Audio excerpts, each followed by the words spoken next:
ऐसे दो ईसाई ननों की गिरफ्तारी ने पूरे देश को हिलाकर रख दिया। To people who are being targeted for the religion they practice, to Chhattisgarh, where 2 nuns are in jail over allegations of conversion. They were arrested based on an FIR filed by Bajrang Dal workers.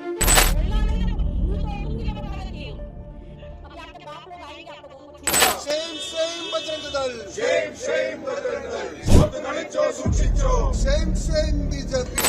Christian community has condemned the arrest of the 2 nuns from Kerala and Protests took place in different parts of Kerala, including Ernakulam and Thrissur districts, and this is by organizations related to the church and various political parties. And the protests were against what? Against the arrest of 2 nuns from Kerala in Chhattisgarh on the charges of forced conversion. क्या ये गिरफ्तारी सरकार की कोई साजिश थी? क्या सरकार सचमुच धर्मांतरण से लड़ रही है या फिर धर्म के नाम पर धार्मिक अल्पसंख्यकों को निशाना बना रही है? क्या ये बजरंग दल का धर्म रक्षा ड्रामा है या फिर धर्म के नाम पर गुंडागर्दी? क्या समझ है? बोलोगे फिर लगाओ, बोलना नहीं तो मुंह तोड़ दूंगी, मैं बता देती हूँ। तू सुनना, कानून मत बताना मेरे को, ये कानून के जानकार बड़े बैठे, एकदम बड़े कानून के जानकार हैं। ये सिर्फ एक कानूनी मामला नहीं है, ये एक और इशारा है कि कैसे धर्म और राजनीति की गठजोड़ संविधान की आत्मा को कुचल रही है, जिसने धार्मिक स्वतंत्रता और अल्पसंख्यक के अधिकारों पर सवाल खड़े कर दिए। नमस्कार दोस्तों, 25 जुलाई 2025 को दुर्ग रेलवे स्टेशन से 2 कैथोलिक नन सिस्टर प्रीति मैरी और सिस्टर वंदना फ्रांसिस को मानव तस्करी और जबरन धर्मांतरण के आरोप में गिरफ्तार किया जाता है। लेकिन क्या यह न्याय था या फिर एक सुनियोजित साजिश? दरअसल सिस्टर प्रीति और सिस्टर वंदना दोनों ही ASMI यानी कि Assisi sisters of Mary Immaculate की सदस्य हैं। तो होता यह है कि 25 जुलाई को ये लोग 3 महिलाओं जिनकी एज अप्रोक्सीमेट 18 से 19 साल की थी, आगरा के फातिमा अस्पताल में नौकरी के लिए ले जा रही थी और ये तीनों महिलाएं नारायणपुर की थी। इनफैक्ट इनके माता पिता ने भी इसके लिए सहमति दे दी थी। ये पूरा मामला टीटी की शिकायत से शुरू होता है, जिसके बाद बजरंग दल के कार्यकर्ता मौके पर पहुंचते हैं और ज्योति शर्मा के नेतृत्व में ये जो भीड़ होती है वो ननों को घेर लेती है। उन पर धर्मांतरण का आरोप लगाया जाता है, जिसके बाद पुलिस बिना किसी सबूत के उन्हें हिरासत में ले लेती है। जिस तरीके से गतिविधि कर रहे हैं, समझ में आया? मेरा थोबड़ा मालूम है नहीं मालूम है? पता है नहीं पता है ना? अभी आपके बाप लोग आएंगे आप लोगों को छुड़ाने, यहाँ जो छत्तीसगढ़ में है ना, उन लोग आएंगे अभी।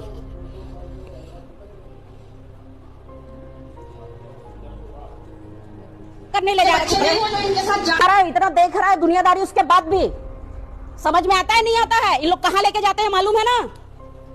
पेपर पढ़ती होगी ना, व्हाट्सएप तो चलाती होगी, नहीं चलाते? और तुम लोग चलाते हो ना? पता है नहीं पता है कि तुम भी इनके साथ में शामिल हो बेचने में? ये बोलता है मैं यहीं तक छोड़ने, मेरे फॉर्मेशन नहीं है, बोलता है छोड़ने क्या लगते हैं लोग तुम्हारे? बोलना नहीं तो मुंह तोड़ दूंगी, मैं बता देती हूँ। मैं जब अपने बच्चों से बात करूं, तुमको बोलने की जरूरत नहीं है, समझ में आया? वैसे भी तुम लोग ना दिमाग हो, गूंगे बन के बैठे रहो। गूंगे हैं बोलते हो ना, बहुत सीधे हैं हम लोग, बहुत सीधे हो ना तुम लोग। हम लोग गुंडे ही हैं और इन लोगों को बचाने के लिए गुंडा बनना पड़ता है हम लोगों को, तुम लोगों से। छोड़ने आया, बेचने आया है, यही काम कर नहीं देती हूँ, बाहर खींच के ले जाके मारूंगी, बता देती हूँ रोड में। दिमाग जो खोखला करता है ना समाज को, आप लोग वो हैं, आप लोगों को वही नाम दिए हम लोग। बिल्कुल बिल्कुल परमेश्वर ही तो जानते हैं कि कितना दोगलागिरी कर रहे हो तुम लोग।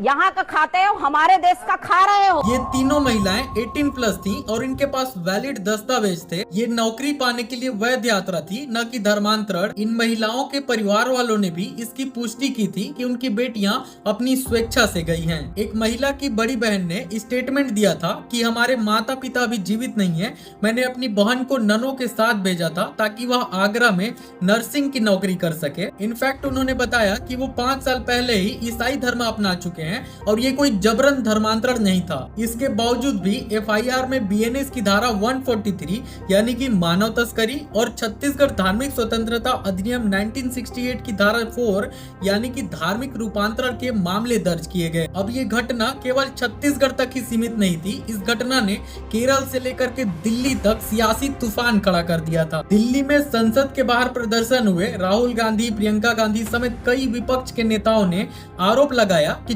छत्तीसगढ़ में भाजपा के नेतृत्व वाली सरकार में अल्पसंख्यकों को निशाना बनाया जा रहा है।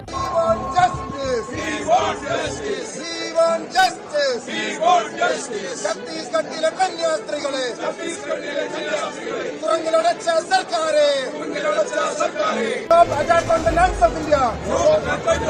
The issue is that some nuns from Kerala were very badly ill-treated. They were accused of things they were not doing. They were manhandled and then they were taken away by the police in Chhattisgarh. And we are protesting against this kind of attack on minorities. We are demanding an end to this kind of atrocity against minorities.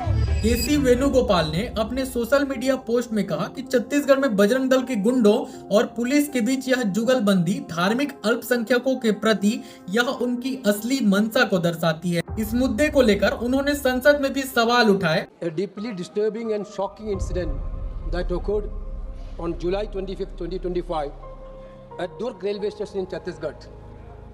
Madam, on that day, two Catholic nuns, Sister Vandana and Sister Preeti, belonging to the Assisi Church Sisters of Mary Immaculate, a Zero Malabar congregation based in Cherthala, Kerala, were attacked and falsely accused of religious conversion and human trafficking by Bajrang Dal. Sir, madam, when they belongs to my constituency, this institution belongs to my constituency. Madam, do you know what they have done? They are helping the cancer patients, that to be a terminating patients, and they do maximum palliative care services. They were helping hence a lot of deprived people, and therefore the people of that area like them very much. They have a service all over India. Madam, our BJP friends, they used to go to Christmas time with a cake. They used to go to Christmas cake. But now what is happening? Last 5 days, these two innocent nuns are in jail without any reason. Without any reason. What a cruelty this is. If the country is a banana republic, without any reason you are keeping them in the jail. So Kerala, they will attack Christians. Therefore, at least we need to tell this at least. You are also women, madam. Two nuns, those who are doing services, are in jail without any reason, without committed any crime. How can it be? The government have to intervene. We need a clear-cut answer. Government have to intervene and they have to release immediately. मुख्यमंत्री विष्णुदेव साय ने इस गिरफ्तारी का समर्थन किया और कहा, वाला मामला जो है वो अब लगातार बढ़ता जा रहा है। कम्युनिस्ट नेता ने भी मुलाकात की, कहा है कि प्रताड़ित किया जा रहा है उनको, और जमानत याचिका भी खारिज हो रही है। सर कह रहे हैं कि छत्तीसगढ़ में संविधान की धज्जियां उड़ाई जा रही है। आपके भाजपा प्रदेश अध्यक्ष का भी बयान, वो भी इस गिरफ्तारी से थोड़ा असहमत नजर आ रहा है। अब पुलिस अपना काम कर रही है और कल कांग्रेस का एक डेलीगेशन आया हुआ था, उसमें माननीय सांसदगण, विधायकगण और संगठन के लोग भी थे, तो उनसे हमारी मुलाकात हुई। यूसीएफ यानी कि यूनाइटेड क्रिश्चियन फोरम के अकॉर्डिंग 2014 से 2024 तक ईसाइयों पर हमले 127 से बढ़कर के 834 हो गए हैं, जिसमें से 2024 में अकेले छत्तीसगढ़ में 165 मामले दर्ज किए गए हैं। इंडिया टुडे की इस आर्टिकल को देखिए दोस्तों, ये बजरंग दल की वही ज्योति शर्मा है जिनका 2021 में चर्च तोड़ने का इतिहास है, और यह मामला अभी भी हाईकोर्ट में लंबित है क्योंकि प्रोसिक्यूटर ने कहा था कि अभी ज्योति शर्मा जी है वो फरार है। फिर भी वो राज्य के समर्थन में खुले आम गुंडागर्दी करती फिर रही हैं और कानून व्यवस्था की धज्जियां उड़ा रही हैं। क्या समझ है? बोलोगे फिर लगाओ, बोलना नहीं तो मुंह तोड़ दूंगी, मैं बता देती हूँ।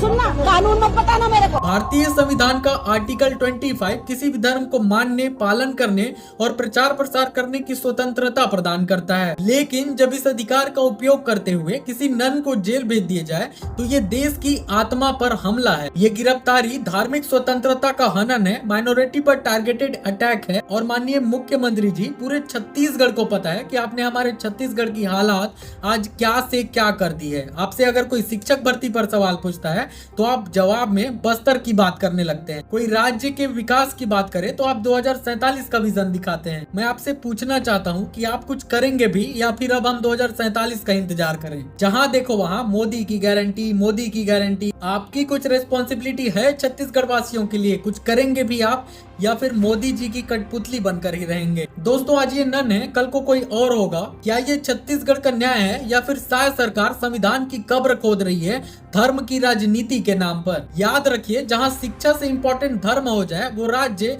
कभी भी विकास कर ही नहीं सकता। अगर आप भी धर्म की राजनीति के खिलाफ हैं तो वीडियो को लाइक करें, शेयर करें और चैनल पर नए हैं तो प्लीज सब्सक्राइब जरूर करें। धन्यवाद।